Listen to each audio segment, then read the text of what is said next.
Hi, welcome everyone. We are discussing the petroleum transport and storage engineering. Now, for example, today's topic is about the pumps and pump stations. Let's look at some details about it. For example, now you have the pipeline. You have, uh, you can say, the discharge, and you have the arrival of uh, the crude oil. For example, here is you have one storage here, and then you have one storage here.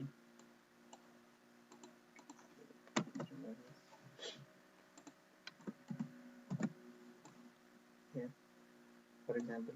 Now, this place is, let's say, uh, is in Kurdistan, and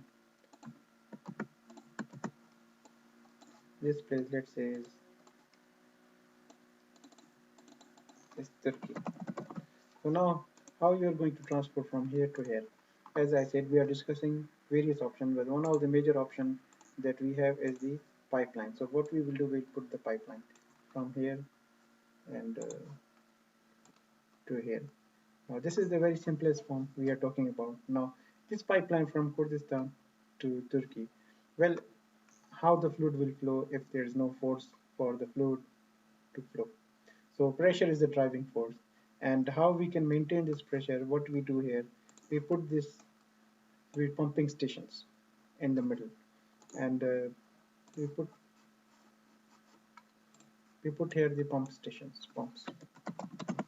What is the function of pump? They create the pressure. So now you have the oil, you pump it using the pumps, we create the pressure, and then this it goes to the Turkey. So now how many pumps you need, what quality, and what it should be the size of the pump.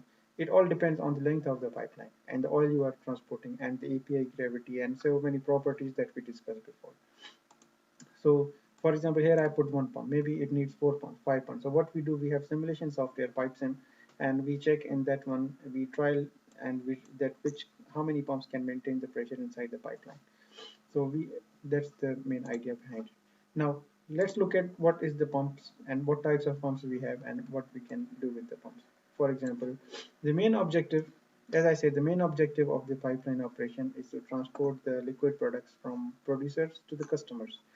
And in order to achieve this, the force or energy has to be added. And this energy or force or pressure which is added is using the pumps. We use the pumps to add this to one.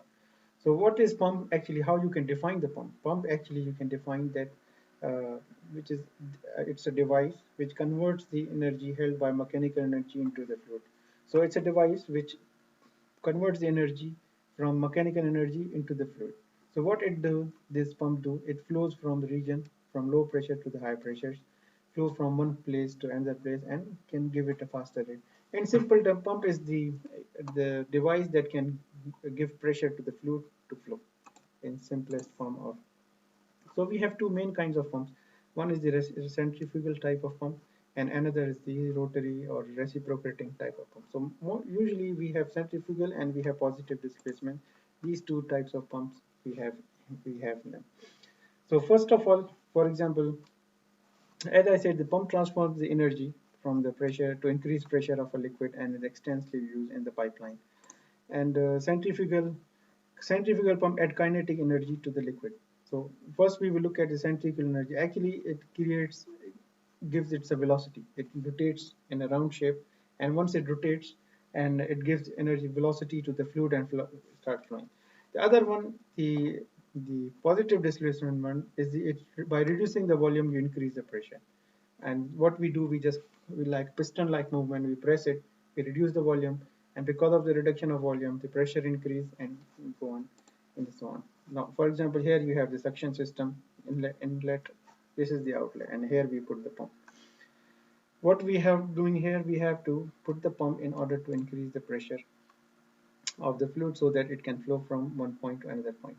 In oil and gas um industry, usually the centrifugal pumps are most widely they are used, and the operating range that we have, for example, PD pump is quite limited. You cannot pump large quantities here, but or centrifugal pump you can design from small to large and so on. its size is small, PD pumps sizes are long, and so on. So there's a lot of difference, but our preferred method for centrifugal pump is the preferred pump for the oil and gas industry. Now I will show you both types of pumps and how they work. Centrifugal pumps. Centrifugal pump working. Centrifugal pumps pump liquid by means of the centrifugal force developed by rotation of an impeller. The kinetic energy imparted to the liquid by impeller rotation is converted to potential energy by making the liquid to flow through a volute casing in volute pumps, a diffuser in turbine pumps. For explanation, the centrifugal pump representation above shows both guide vanes and the volute. Let us understand the basic stages through which the liquid is pumped. Liquid enters the pump through the inlet connection and enters the impeller.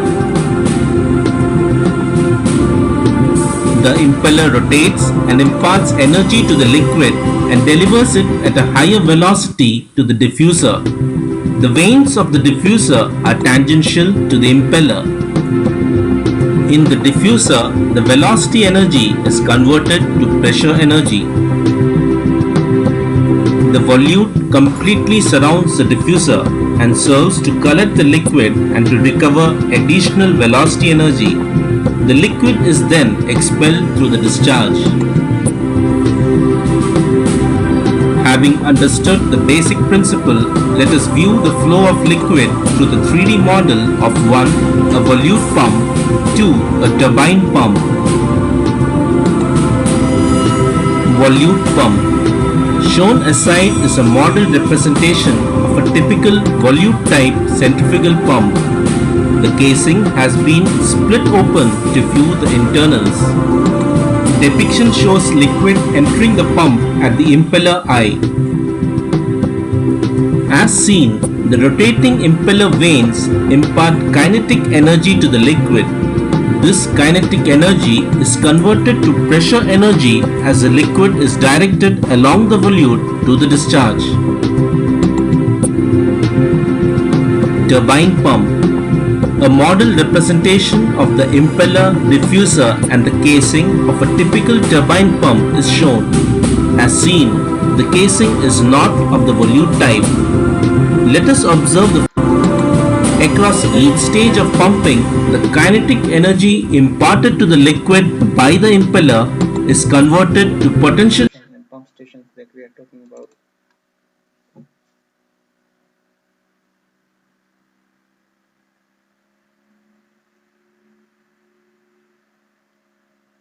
So first they clear the site.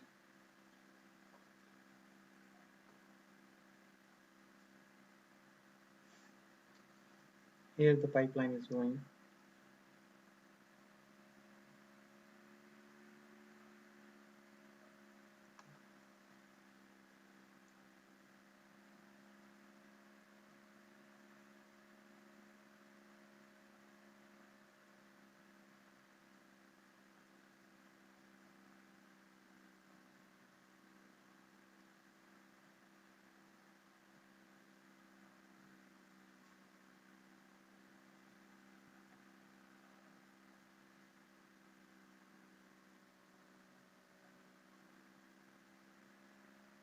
This is the pump.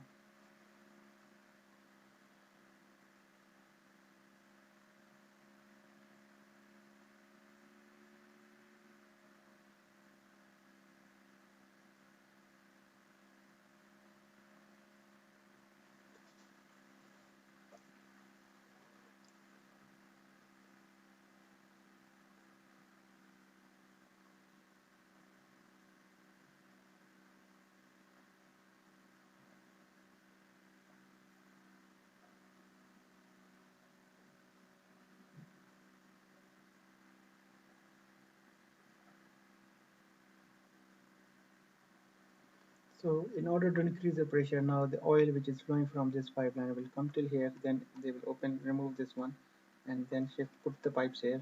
We'll see now. Now the oil goes from here goes through this, increases its pressure, then goes back to here. Now it will show you the flow also.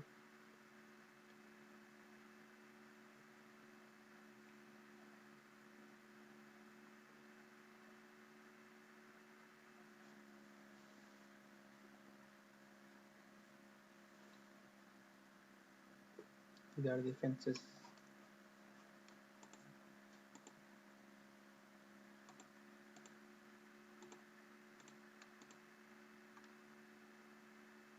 So oil comes from here, then goes through this pump, then it goes back from here till here, till here, then here. This is the pressure.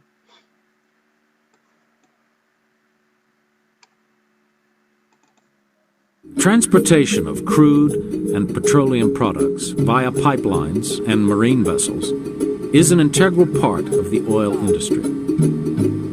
The products are also stored in large tank farms. Over land, pipelines handle most of this load, transporting crude oil, dark products or heavier oils that result from refining, and clean products such as gasoline, jet fuel, and diesel. Obviously, a pipeline leak or a pipeline rupture is a major concern of any pipeline operator from a public health and safety standpoint as well as an environmental standpoint. Pipeline operations are continuously monitored by control centers. They involve a number of monitoring stations that monitor flow, they monitor pressure, they monitor temperature of the material moving through the pipeline. Control centers can open and close valves on a pipeline through telemetry, remote control on valves or control boxes. They also supervise and communicate with personnel in the field that are overseeing manual operations on a pipeline. Hello, Ron. Yes. Yeah, Ron, why don't you go ahead and bleed down Ted's pump, and as soon as you're done with that, we'll get ready to start pumping that MTB to LAR on the 64 line. Okay, I'll go ahead and line it up.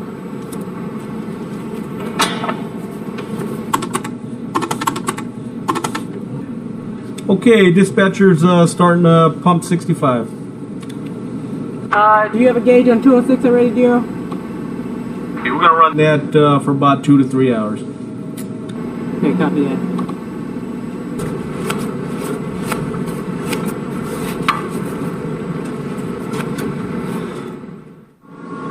Federal and state regulations govern the emissions of volatile organic vapors from marine vessels and tank farms during the transfer process. As a large cargo hold is filled, volatile organic compounds from the previous load are displaced, but cannot be emitted into the atmosphere. These vapors are piped to a collection area where they're to a thermal oxidizer. The thermal oxidizer, in effect, is a large flame that burns these vapors at approximately 1400 degrees, reducing the hydrocarbon vapors by 95% reduction. Tanks used to store crude oil and petroleum products are typically surrounded by firewalls and secondary containment berms. They're also subject to air regulations, and many have floating roofs. As the product fills by hydrocarbons from the tank walls. So before we were talking about the In positive displacement reciprocating pumps, fluid is pumped by a plunger traveling back and forth in a chamber. Valves for intake and discharge operate in conjunction with the plunger to transfer the fluid. Reciprocating pumps can be optimized to provide a constant flow rate. In this example, compressed air is directed through an air valve into the left chamber, and then into the right chamber. The reciprocating motion of the two flexible diaphragms creates an action that automatically provides an alternating suction and discharge in each chamber. This force moves the liquid from the inlet to the outlet of the pump. Valves in the inlet and outlet piping control the intake, and discharge flow through the diaphragm chamber. These pumps can be driven mechanically, hydraulically, or electrically.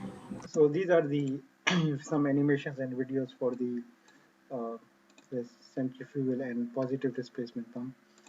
Let's move ahead and let me show you. This is the picture of the centrifugal pump. Here we call it an eye. Then we have the impeller. So the the fluid is coming through this eye, rotates it, gives it a velocity, and then impart through this one. That's how it all works. So fluid goes inside this impeller. Impeller is rotating. It gives it a velocity. The velocity, the fluid goes out with high pressure. Well, what are the main components of this centrifugal pump? Well, impeller is the main component, and overall housing and shaft, as seen in the video also.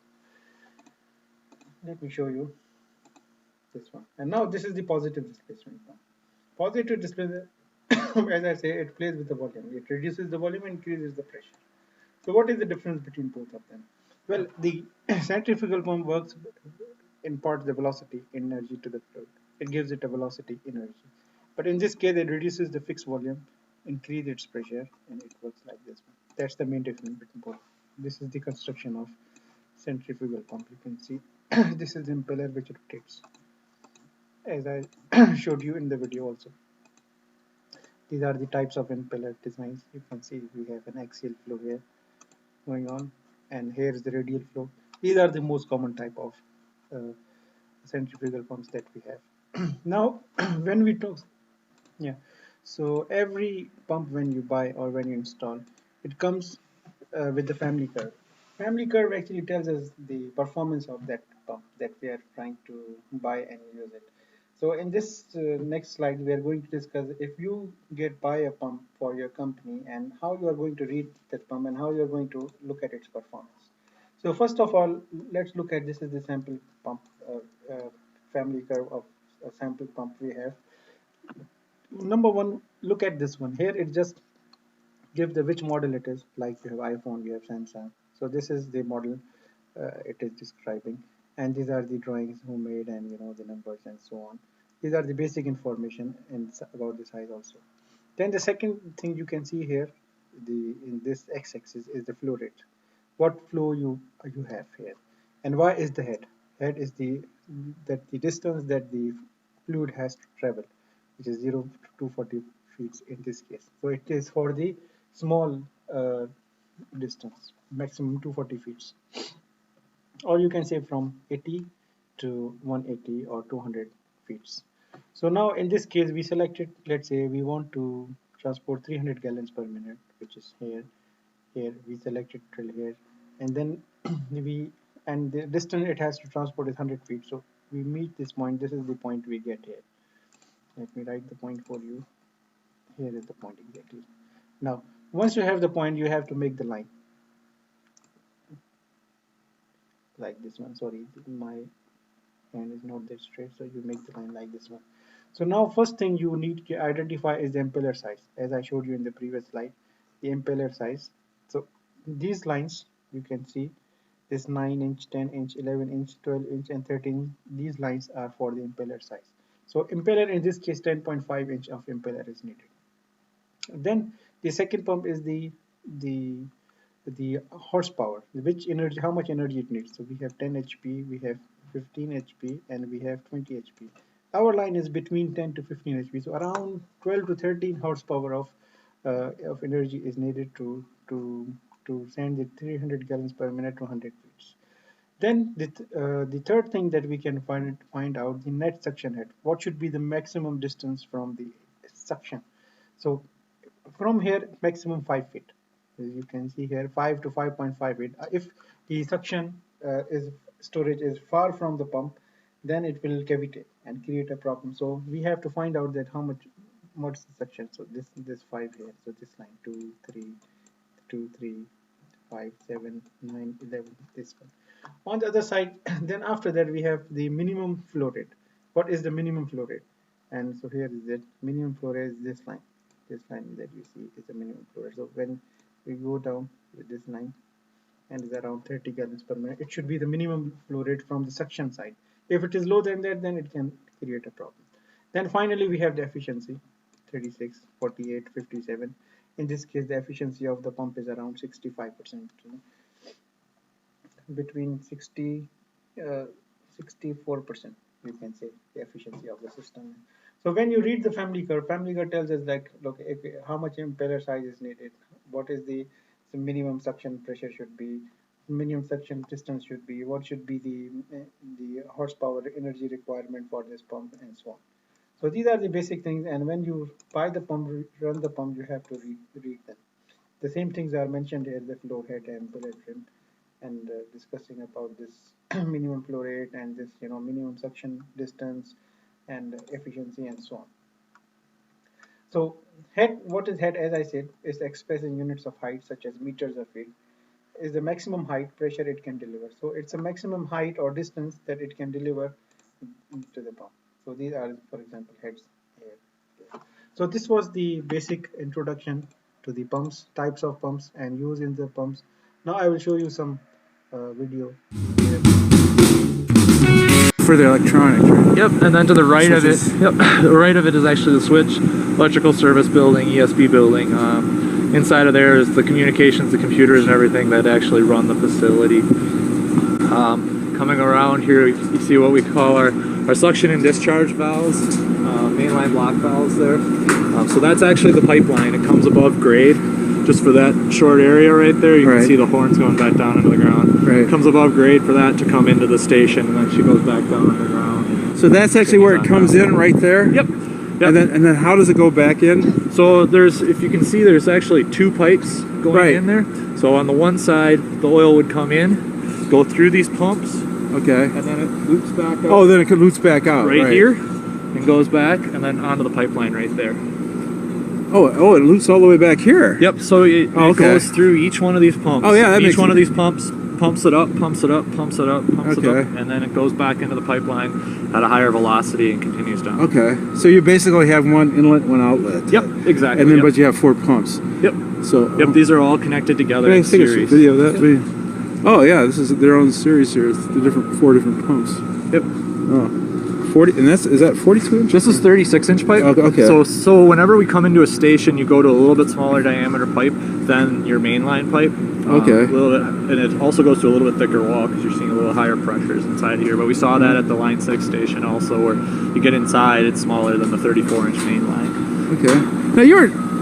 I was kind of curious. When we got here, you were talking about that there are berms and there are so it's kind depressions here. It's very hard to see right now. Yeah, just it's with white, the snow, but obviously. But you're looking all the way along here, and then coming along all the way around the facility. There's berms that are approximately 24 to 6 foot tall, 24 inches to 6 foot tall, and those berms are inside of that bermed area is lined with a high density polyethylene liner, similar to a landfill. So it's like a retaining pond. Yep. So it turns into a really retaining pond. Should there ever be a leak here, it would be contained within inside of that bermed area, and then our operations group would be out here immediately to clean it up. Will there be berms all the way around? Yep, there are berms going all the way around. Okay. It's very hard to see, but if you look on our grading and drainage plan, yeah. It's hard to see now. Yep, everything kind of comes down to this side, and that's why the berms are the highest over here. Right. They're a lot shallower on that end of the site. So. Can we see anything? Can we go down here? Sure. Yes. Just watch out for the where we've got.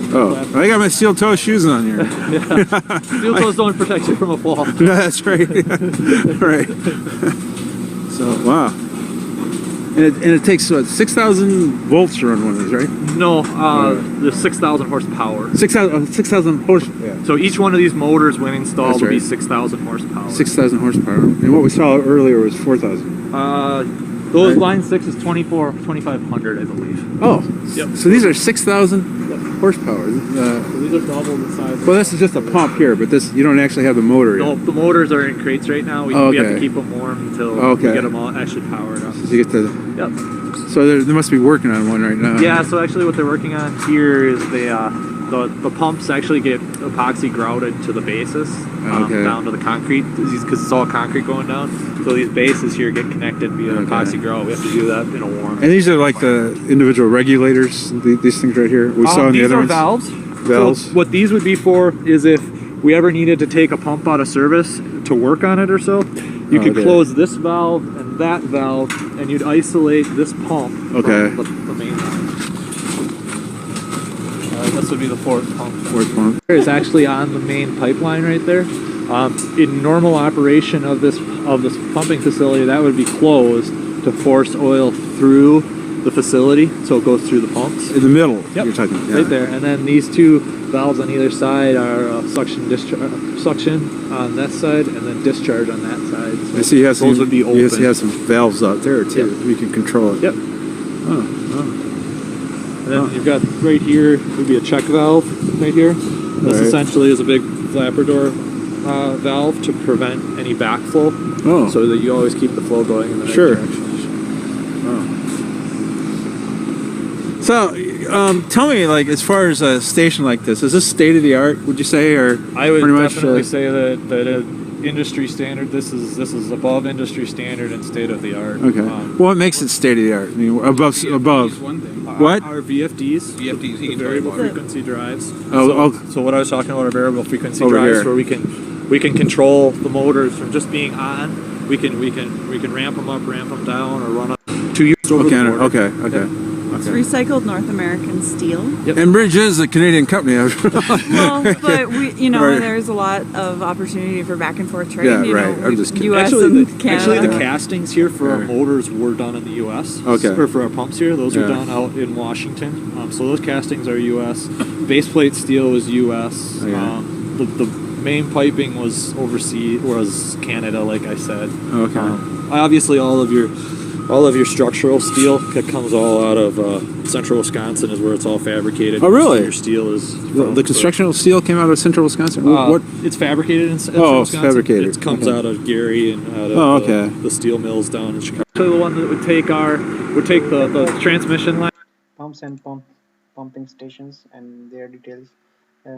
Hope you liked it, and I shared all the relevant videos regarding it, and hope to see you in the next lecture.